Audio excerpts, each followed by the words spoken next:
A mirror has no reflection. Arthur Whaley's Zen Buddhism and its relation to art. Written by Arthur Whaley, narrated by Jess Morris. Zen Buddhism and its relation to art. Books on the Far East often mention a sect of Buddhism called Zen. They say that it was a school of abstract meditation, and that it exercised a profound influence upon art and literature. But they tell us very little about what Zen actually was, about its relation to ordinary Buddhism, its history, or the exact nature of its influence upon the arts. The reason of this is that very little of the native literature which deals with Zen has yet been translated, perhaps because it is written in early Chinese colloquial, a language the study of which has been almost wholly neglected by Europeans, and also, to judge by some of their attempts to translate it, by the Japanese themselves. The present paper makes no attempt at profundity, but it is based on the study of original texts and furnishes, I hope, some information not hitherto accessible. Before describing the origins of Zen itself, I must give some general account of Buddhism. At the time when it reached China, there were two kinds of Buddhism, called the Lesser Vehicle and the Greater. The former, primitive Buddhism, possessed scriptures which, in part at any rate, were genuine, that is to say, they recorded words actually used by Shakyamuni. The ordinary adherent of this religion did not hope to become a Buddha. Buddhas, indeed, were regarded as extremely rare. He only aspired to become an arahat, that is, an ascetic ripe for annihilation, one who is about to escape from the wheel of reincarnation, whose present incarnation is an antechamber to nirvana. To such aspirants, the Buddha gives no assistance. He is what children in their games call home, and his followers must pant after him as best they can. Those who found this religion too comfortless invented another, which became known as Mahayana, the Greater Vehicle. Putting their doctrines into the mouth of Shakyamuni, they fabricated ad hoc sermons of enormous length, preached, so they asserted, by the Buddha himself in his second period to those who were ripe to receive the whole truth. The great feature of this new Buddhism was the intervention of the merciful Bodhisattva, Illuminati who, though fit for Buddhahood, voluntarily renounced it in order to help mankind. The first Buddhist books to reach China emanated from the Lesser Vehicle, but the Greater Vehicle, or Bodhisattva Buddhism, soon prevailed, and by the 6th century A.D. over 2,000 works, most of them belonging to the Greater Vehicle, had been translated into Chinese. Buddhist sects.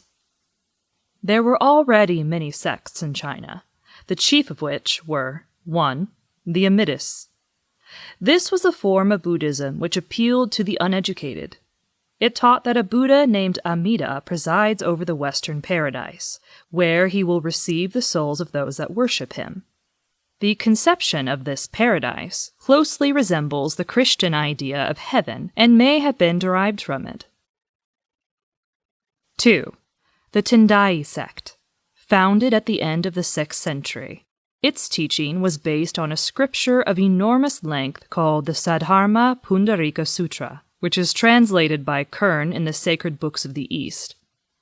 It was perhaps the broadest and most representative sect. It laid great stress on the ethical side of Buddhism. We now come to Zen.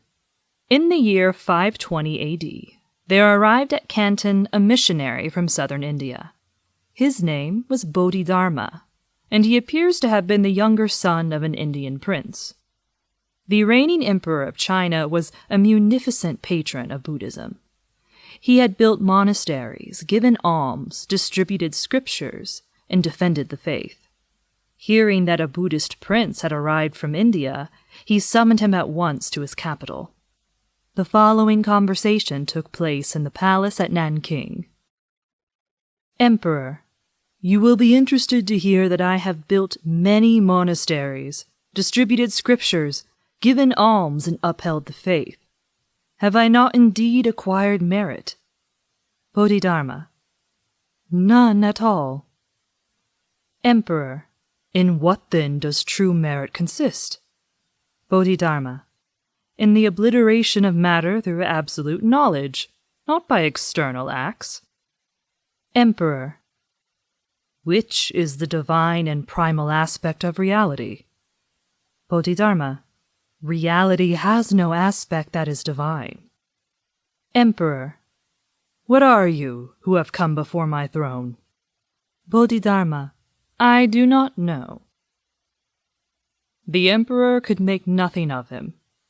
Monasticism, a huge vested interest, decried him, and after a short stay in Nanking, he started northward, towards the capital of the Wei Tartars, who then ruled over a large part of China. The Wei emperor, like his Chinese confrère, was also a great patron of Buddhism, and he too desired an interview with the Indian priest. But Bodhidharma had done with emperors, and settled in a small country temple where he lived till his death 9 years later. Some say that he tried to visit the capital of the Weis, but was prevented by the intrigues of the monks there. He left behind him a few short tractates, the substance of which is as follows. There is no such person as Buddha. Buddha is simply a Sanskrit word meaning initiate. The Absolute is immanent in every man's heart. This treasure of the heart is the only Buddha that exists. It is no use seeking Buddha outside your own nature. Prayer, scripture reading, fasting, the observance of monastic rules, all are useless. Those who seek Buddha do not find him.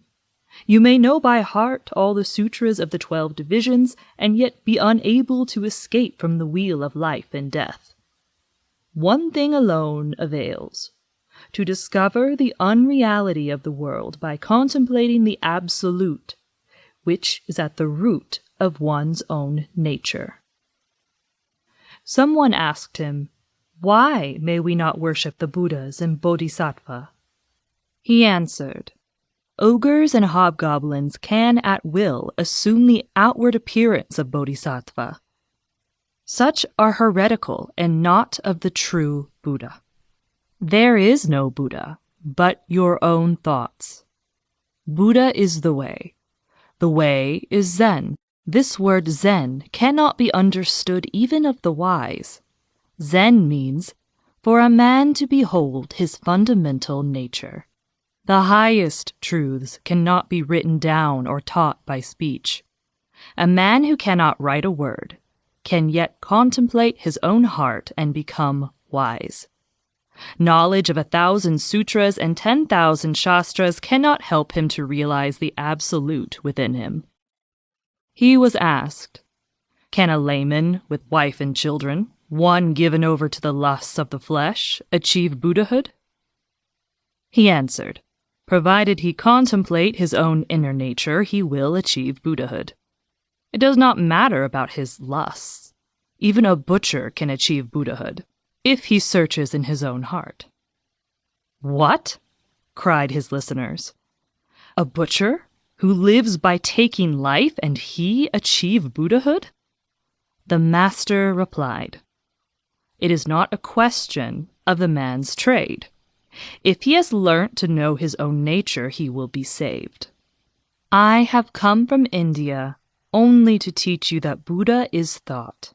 I care nothing for monastic rules or ascetic practices. As for walking on water or through fire, climbing sword wheels, fasting, sitting upright for hours without rest, all such practices are heretical. They belong to the world of being. Thought. Thought, thought. It is hard to seek. Expanding, it covers the whole world. Shrinking, it is too small to lodge a pin. I seek the heart. I do not seek Buddha, for I have learnt to know that the outer world is empty and untenanted. Such was the teaching of Bodhidharma. It was Vedantic rather than Buddhist. The terms thought, Buddha, etc., used by Bodhidharma correspond exactly to the Brahman of the Upanishads. Mystic contemplation, or yoga, had been used by the Brahmins and was not unknown to the early Buddhists, but Bodhidharma was the first to insist upon it as the sole means of salvation. Yet, though his whole teaching turned on this meditation, or Zen, he left behind him no exact directions for the practice of it. Having shown the end, he left it to each individual to find his own means. Rules, dogmas, and definitions were precisely what he set out to destroy. Less than 100 years after his death, another Indian, Buddhapriya, came to China, and there defined with exactitude and blunt materiality the various forms of meditation. The transition from the spirituality of Bodhidharma to the grossness of his follower is, however, typical of religious history. The poetry of Christ turns into the theology of Paul. The hovel of St. Francis turns into the mansion of Brother Elias. Buddhapriya. He first describes the different attitudes in which Zen may be practiced, with an exact account of the correct position for hands, feet, head, etc.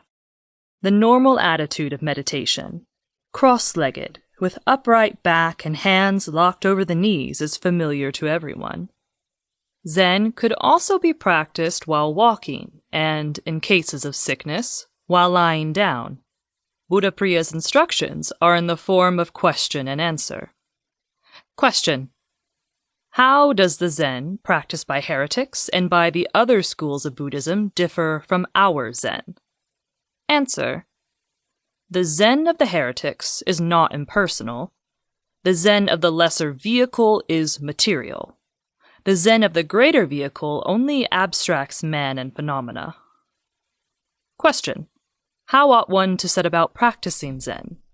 Answer: first, put far away from you all anger and malice, and fill your heart with kindness and compassion.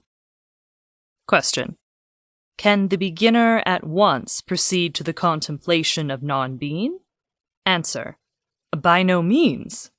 He must by stratagems gradually enter in.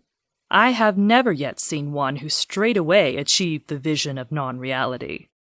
If, for example, he were meditating in this room, he must first banish from his mind every part of the world except the city of Chang'an.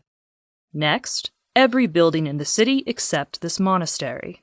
Next, every room in the monastery except this cell, every object but himself, every part of himself except the end of his nose.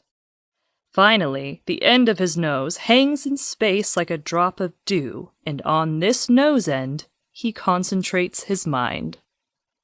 This is only a preliminary exercise. There are others of the same kind. For example, persuade yourself that your navel is a minute rivulet running through the sands. When this conception is firmly achieved, you will see a bright light, and ultimately, the body growing transparent, you will behold the working of your bowels. Or again, regard your head as the top of a hollow pipe which runs straight down through your body into the earth.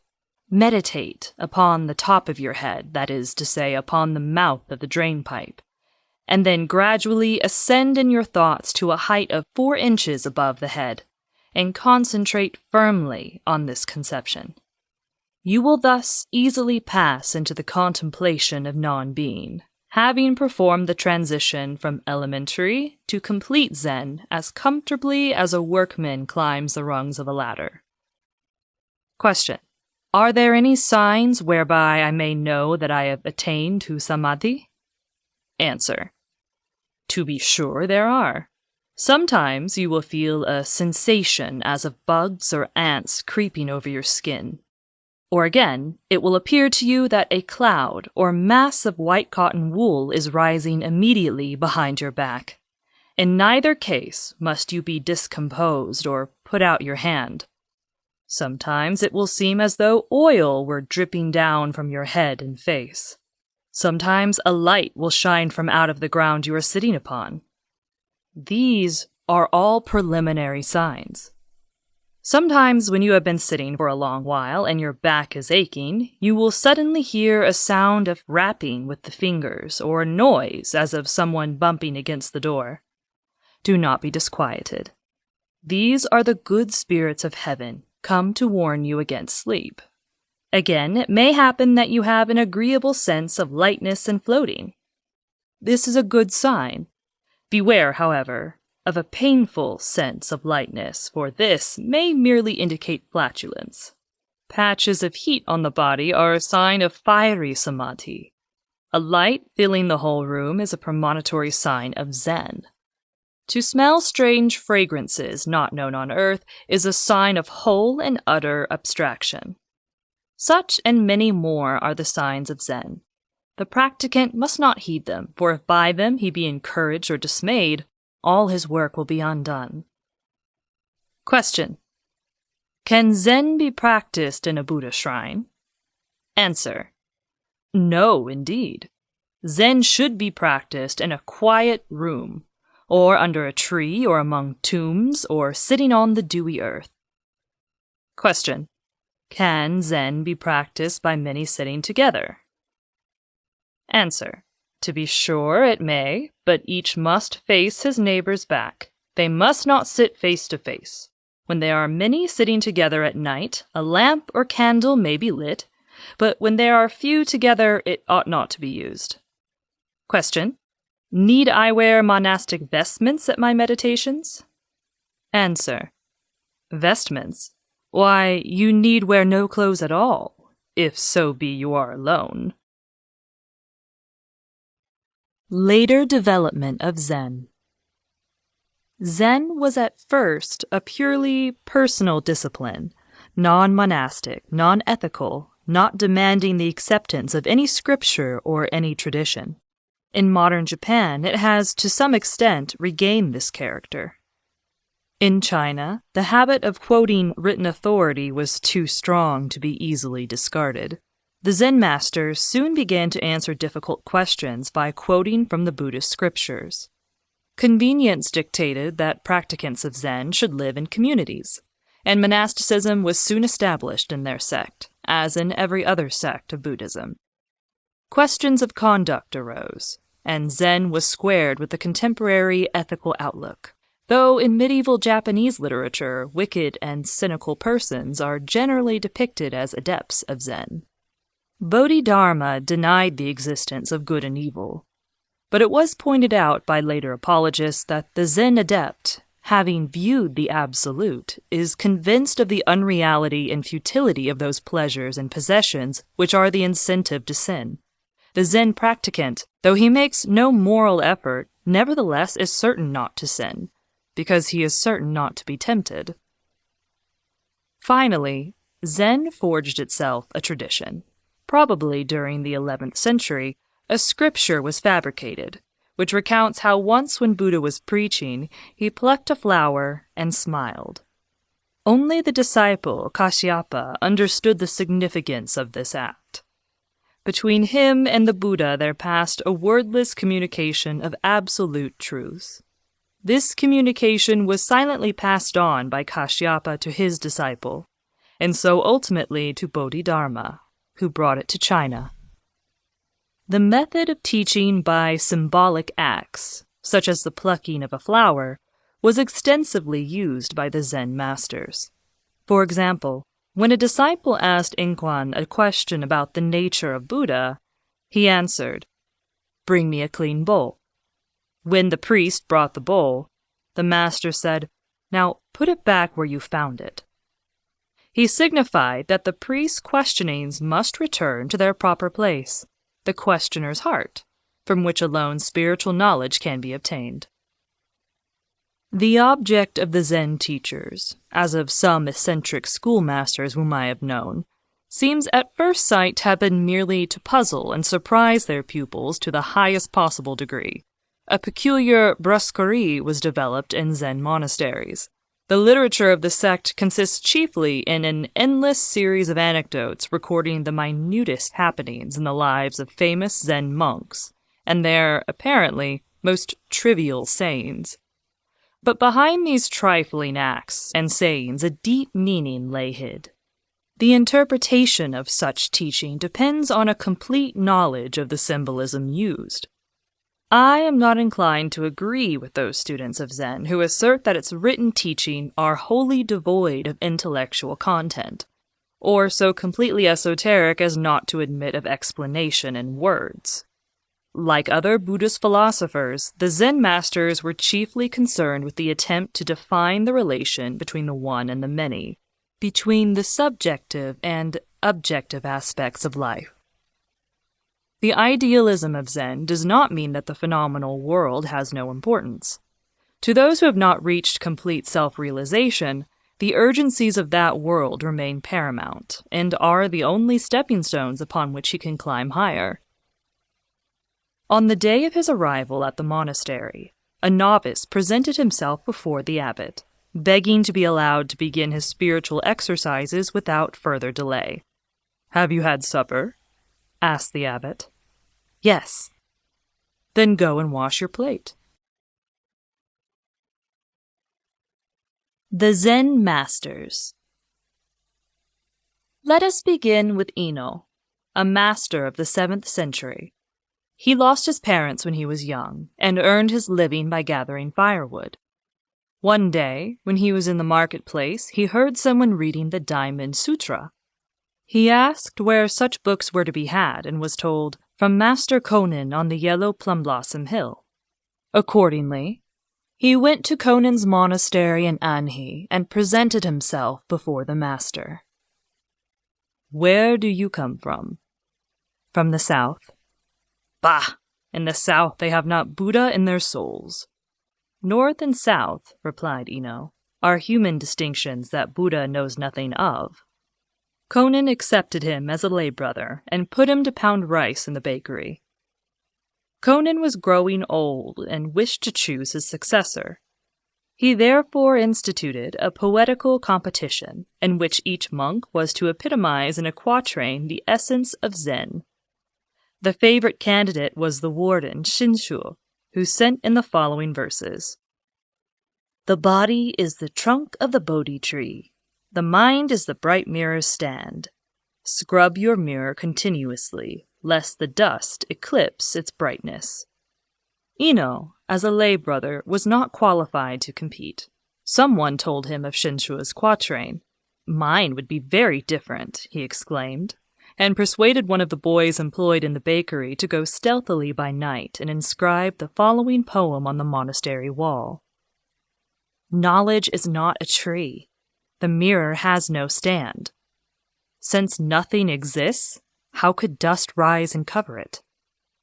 The authorship of the poem was discovered, and the abbot Konin visited Ino in the bakery. "Is your rice white or no?" he asked. "White?" answered Ino. "It has not yet been sifted." Thereupon the abbot struck 3 times on the rice mortar with his staff and departed. Ino understood his meaning. That night, at the 3rd watch, he came to Konin's cell and was invested with the abbot's mantle, thereby becoming the 6th patriarch of the Zen Church. He died in 712 AD, without having learned how to read or write. Fashionable Zen. The warden Shinshu had lost the patriarchate, and with it, the spiritual headship of Zen. But as a compensation, fate had in store for him worldly triumphs of the most dazzling kind. Leaving the rural monastery of Konin, he entered the temple of the Jade Fountain in the great city of King Tao. His fame soon spread over central China. He was a man of huge stature, bushy eyebrows, and shapely ears. The Empress Wu Hao, who had usurped the throne of China, notoriously cultivated the society of handsome priests. About 684 AD, she summoned him to the capital. Instead of commanding his presence at court, she came in a litter to his lodgings and actually knelt down before him. The friendship of this murderous and fiendishly cruel woman procured for him temporal dignities which, in the eyes of the world, completely outshone the rustic piety of the sixth patriarch. Shinshu at the capital became, as it were, the temporal father of Zen, while Ino at his country monastery remained its spiritual pope. The successors of Ino became known as the Fathers of the Southern School, while the courtly and social Zen of Shinshu is called Zen of the North. Was it in sincere goodwill, or with the desire to discredit his rival, that Shinshu invited Ino to join him at the capital? In any case, Ino had the good sense to refuse. "I am a man of low stature and humble appearance," he replied. "I fear that the men of the North would despise me and my doctrines," thus hinting, with just that touch of malice which so often spices the unworldly, that Shinshu's preeminence in the North was due to outward rather than to spiritual graces. Shinshu died in 706, outliving his august patroness by a year. To perpetuate his name, a palace was turned into a memorial monastery. The emperor's brother wrote his epitaph. His obsequies were celebrated with stupendous pomp. His successor, Bujaku, at first remained at the King Chao Monastery, where he had been Shinshu's pupil. But in 724, the irresolute Emperor Minghuang, who had proscribed Buddhism 10 years before, summoned Fujaku to the imperial city. Here, princes and grandees vied with one another in doing him honor. The secret of his success, says the historian, was that he seldom spoke and generally looked cross. Hence, his rare words and occasional smiles acquired in the eyes of his admirers an unmerited value. He died at the age of 89. On the day of his internment, the great streets of Chang'an were empty. The whole city had joined in the funeral procession. The governor of Honan, one of the greatest functionaries in the state, together with his wife and children, all of them clad in monastic vestments, followed the bier, mingling with the promiscuous crowd of his admirers and disciples. Religion was at that time fashionable in the high society of Chang'an, as it is today in the great Catholic capitals of Munich, Vienna, or Seville. When I read of Fujaku's burial, another scene at once sprang into my mind.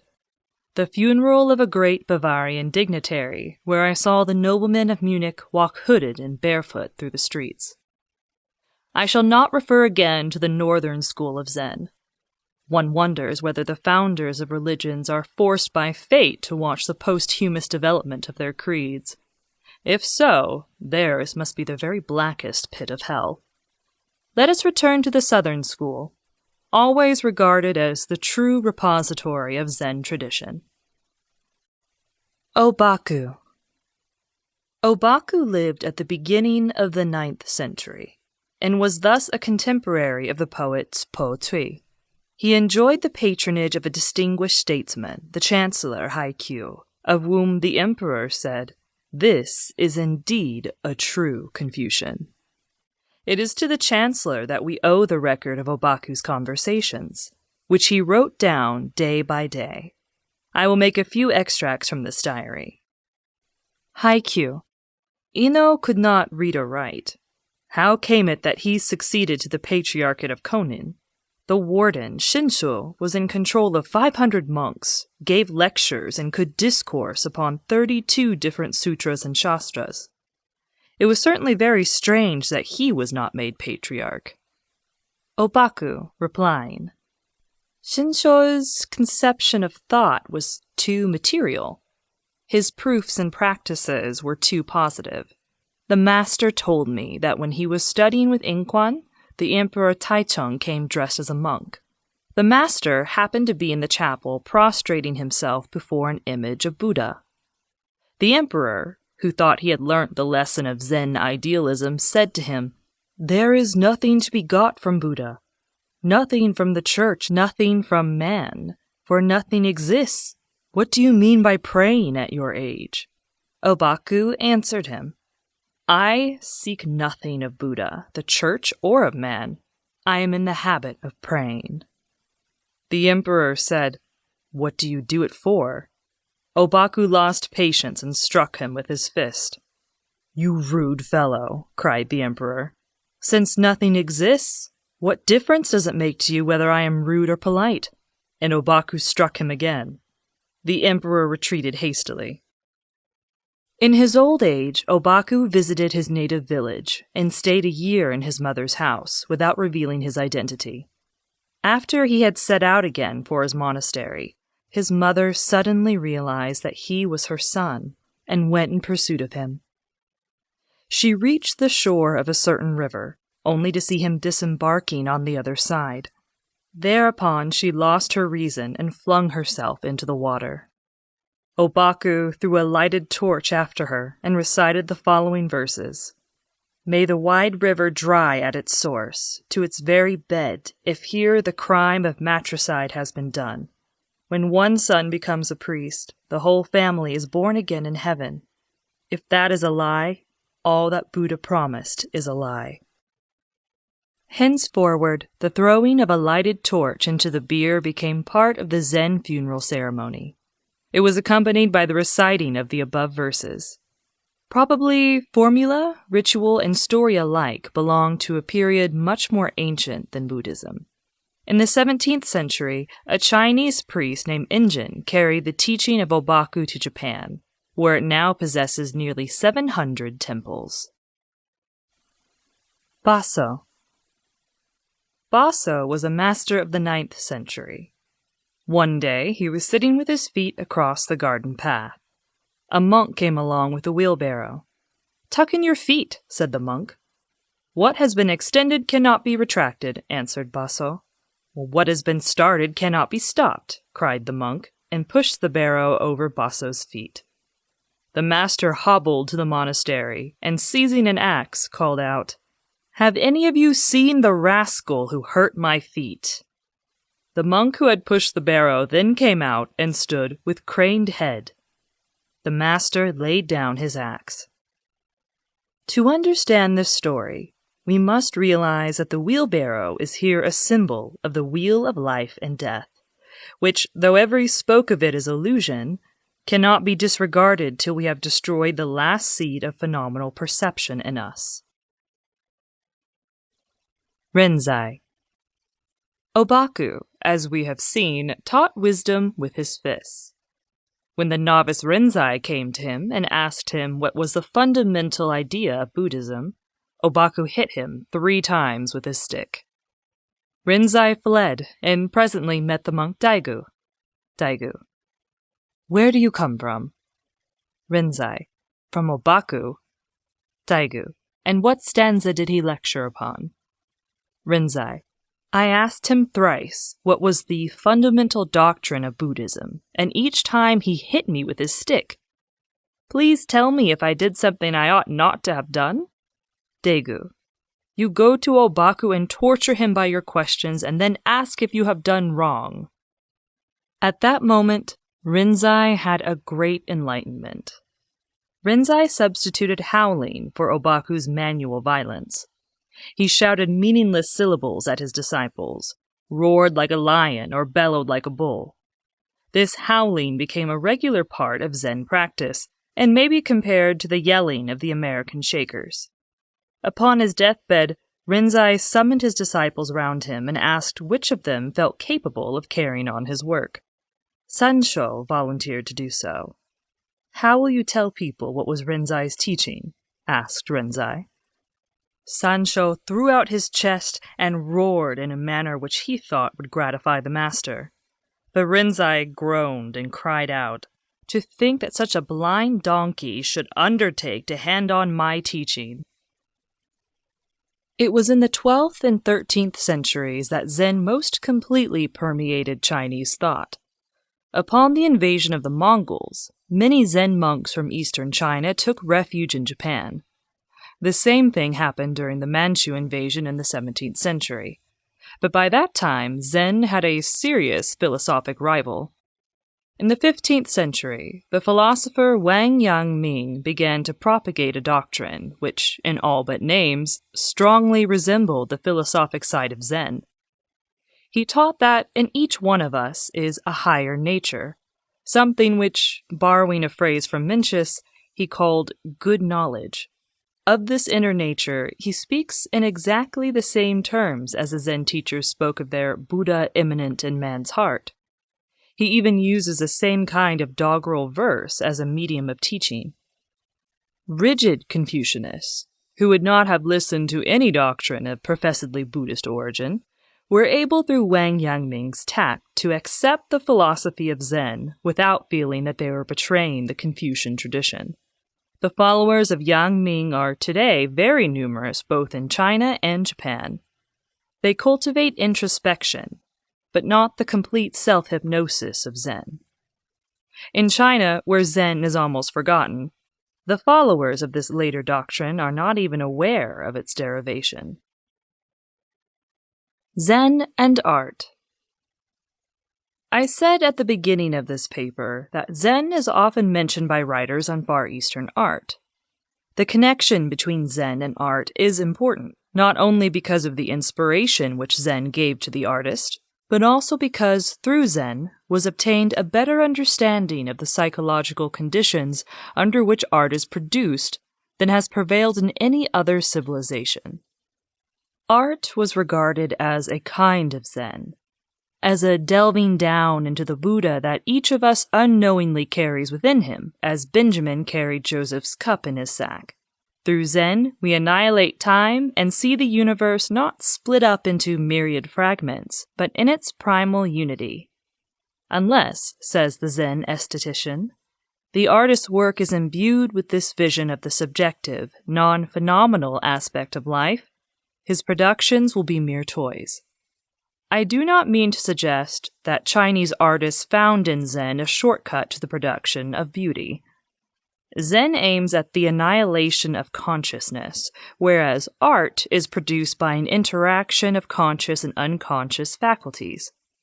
How far such an interaction can be promoted by the psychic discipline of Zen, no layman can judge. Moreover, the whole question of the artist's psychology is controversial and obscure. Perhaps it is not even very important that the artist himself should have a sound aesthetic.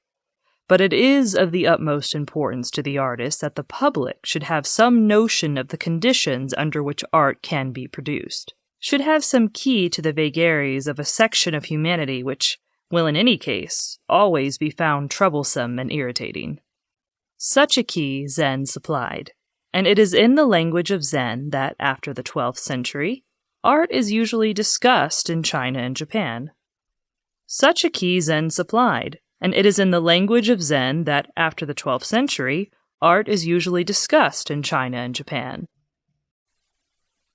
The Rokutsuji School. One institution, about which till recently very little was known, seems to have been an important factor in the propagation of Zen art and ideas. About 1215 AD, a Zen priest came from the far southwest of China to Hangzhou, the capital, and there refounded a ruined monastery, the Rokutsuji, which stood on the shores of the famous western lake. His name was Mokei. He seems to have been the first to practice the swift, ecstatic type of monochrome, which is associated with Zen. In hurried swirls of ink he sought to record before they faded visions and exaltations produced whether by the frenzy of wine, the stupor of tea, or the vacancy of absorption. Sometimes his design is tangled and chaotic. Sometimes, as in his famous Persimmons, passion has congealed into a stupendous calm. Of his fellow workers, the best known is Rasso, a painter of birds and flowers. Ryokai, once a fashionable painter, left the court, and with his pupil Rikaku worked in the manner of Mokei. Examples of Ryokai's work before and after his conversion are still preserved in Japan. Finally, About the middle of the 14th century, a Japanese priest came to China, and, under circumstances which I shall describe in an appendix, confusingly became Mokkei II. It may be that it was he who sent back to his own country some of the numerous pictures signed Mokkei which are now in Japan. Which of them are by Mokkei and which by Mokuan is a problem which remains to be solved. This Zen art did not flourish long in China, nor in all probability do many specimens of it survive there. But in Japan, it was a principal source of inspiration to the great painters of the 14th and 15th centuries. Sesshu himself is the direct descendant of Mokkei, as, in a decadent way, are Kano masters such as Tsunenobu. Zen paintings are of two kinds. One, representations of animals, birds, and flowers, in which the artist attempted to identify himself with the object depicted, to externize its inner Buddha. These were achieved not by study from the life, as the early Sung nature pieces have been, but by intense and concentrated visualization of the subject to be painted. This mental picture was rapidly transferred to paper before the spell of concentration, samadhi, was broken. 2. Illustrations of episodes in the lives of the great Zen teachers. This branch of Zen art was essentially dramatic. It sought to express the characters of the persons involved, subtly to reveal the grandeur of soul that lay hidden behind apparent uncouthness or stupidity. Typical of this kind of painting are the pictures of Tanka burning the image. One night, Tanka, a Zen priest, stayed as a guest at an ordinary Buddhist monastery. There was no firewood in his cell. As the night was cold, he went into the chapel, seized a wooden statue of Shakyamuni, and, chopping it up, made himself a comfortable fire. To him, the idol of Buddha was a mere block of wood. His indignant host took a different view. The controversy is the same as that which occupies a central place in the No play, Sotoba Kamachi. There is another aspect of Zen which had an equally important effect on art. The Buddha nature is immanent, not in man only, but in everything that exists, animate or inanimate. Stone, river, and tree are alike parts of the great hidden unity. Thus man, through his Buddha nature or universalized consciousness, possesses an intimate means of contact with nature. The songs of birds, the noise of waterfalls, the rolling of thunder, the whispering of wind in the pine trees, all these are utterances of the Absolute. Hence, the connection of Zen with the passionate love of nature which is so evident in Far Eastern poetry and art.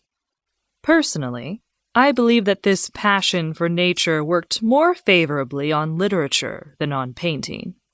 The typical Zen picture, dashed off in a moment of exaltation, perhaps a moonlit river expressed in 3 blurs and a flourish, belongs rather to the art of calligraphy than to that of painting. In his more elaborate depictions of nature, the Zen artist is led by his love of nature into that common pitfall of lovers: sentimentality. The forms of nature tend with him to function not as forms, but as symbols. Something, resembling the mystic belief which Zen embraces, is found in many countries and under many names. But Zen differs from other religions of the same kind in that it admits only one means by which the perception of truth can be attained. Prayer, fasting, asceticism, all are dismissed as useless, giving place to one single resource: the method of self-hypnosis, which I have here described. I have, indeed, omitted any mention of an important adjunct of Zen, namely tea drinking, which was as constant a feature in the life of Zen monasteries as it is here in the regime of chairwomen and girl clerks. I have not space here to describe the various tea ceremonies. The tendency of monasteries was to create in them, as in every part of daily life, a more and more elaborate ritual calculated to give some pattern to days otherwise devoid of any incident. We possess minute descriptions of every ceremony: the initiation of novices, the celebration of birth and death anniversaries of the patriarchs, the procedure in cases of sickness, madness, disobedience, disappearance, or death of monks, the selection and investiture of abbots, the lectures, liturgies, and sessions which constituted the curriculum of Zen instruction. In China, decay set in after the 15th century. The Zen monasteries became almost indistinguishable from those of popular idolatrous Buddhism. In Japan, on the other hand, Zen has remained absolutely distinct, and is now the favorite creed of the educated classes. It has not hitherto conducted any propaganda in Europe, whereas the Amida sect has sent out both missionaries and pamphlets. But I believe that Zen would find many converts in England. Something rather near it we already possess. Quakerism, like Zen, is a non-dogmatic religion, laying stress on the doctrine of immanence. But whereas the Quakers seek communion with the divine spark in corporate meditation and deliberately exploit the mysterious potencies of crowd psychology, the Zen adept probes in solitude, or at least without reference to his neighbor, for the Buddha within him. In cases where a Quaker meeting passes in silence, the members having meditated quietly for a whole hour, a very near approach to a Zen gathering has been made. But more often than not, the Holy Spirit, choosing his mouthpiece with an apparent lack of discrimination, quickly descends upon some member of the meeting. The ineffable, which Zen wisely refused to express, is then drowned in a torrent of pedestrian oration. Some, then, may turn to Zen as a purer Quakerism. Others will be attracted to it by the resemblance of its doctrines to the hypotheses of recent psychology. The Buddha consciousness of Zen exactly corresponds to the universal consciousness, which, according to certain modern investigators, lies hid beneath the personal consciousness. Such converts will probably use a kind of applied Zen, much as the Japanese have done. That is to say, they will not seek to spend their days in complete samadhi, but will dive occasionally, for rest or encouragement, into the deeper recesses of the soul. It is not likely that they will rest content with the traditional Eastern methods of self-hypnosis. If certain states of consciousness are indeed more valuable than those with which we are familiar in ordinary life, then we must seek them unflinchingly by whatever means we can devise. I can imagine a kind of dentist chair fitted with revolving mirrors, flashing lights, sulphurous halos expanding and contracting, in short, a mechanism that by the pressure of a single knob should whirl a dustman into nirvana. Whether such states of mind are actually more valuable than our ordinary consciousness is difficult to determine. Certainly no one has much right to an opinion who has not experienced them. But something akin to samadhi, a sudden feeling of contact with a unity more real than the apparent complexity of things, is probably not an uncommon experience. The athlete, the creative artist, the lover, the philosopher, all, I fancy, get a share of it, not when seeking to escape from the visible world, but rather just when that world was seeming to them most sublimely real.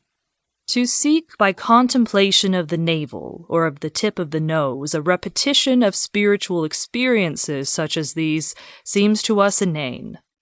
And indeed, the negative trance of Zen is very different from the positive ecstasies to which I have just referred.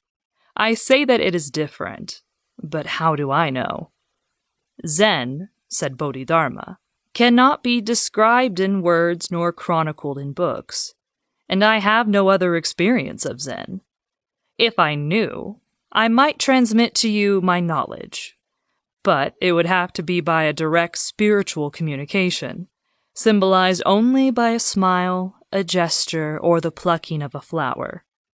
I need not therefore apologize for having given a purely external and historical account of Zen. a creed whose inner mysteries are admittedly beyond the scope of words. Appendix 2. Mokwan. The Nikoshu, a diary by the priest Guido, has the following entry under the year 1378, month and day uncertain. Today Donfu came, and we fell to talking of Mokwan. It seems that he was once known as Zeitsu, but on becoming a pupil of the prince Kinzen, he changed his name to Mokwan. Afterwards, he went to China and entered the Honkakuji, where he became the disciple of Ryoan and was made librarian. Here he published at his own expense, literally selling his shoes, the second collection of sayings by Koren. Subsequently, he lived at the Shotenji at Suchao and was warden there under Nanso, dying soon afterwards. When he first came to China, he spent some time at the Joji Monastery at Hangzhou, and from there visited the Rokutsuji on the shores of the Western Lake. This monastery was inhabited by the followers of Mokkei. The abbot greeted Mokwan with a smile, saying to him, "Last night I dreamt that our founder, Mokkei, came back again. You must be his reincarnation." And he gave to Mokwan Mokkei's 2 seals, white and red. Henceforward he was known as Mokkei II.